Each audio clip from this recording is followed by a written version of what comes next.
functionality in a web application. So privilege escalation happens when server side authorization is not present, meaning when a user who is non-admin is trying to access a resource from the web application, from the web server, and if he is not authorized to that particular resource, you should flag 403 or 401, which is unauthorized or bad request, simply.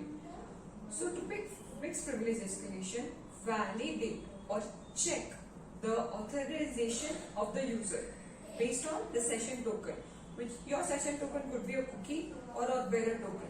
Whatever it is, when a resource is asking to access something from the web server, check its session token, and based on that, whether or not the user is authorized to access that particular resource. If he is authorized, give the response. If he is not, then give a 401 or 403.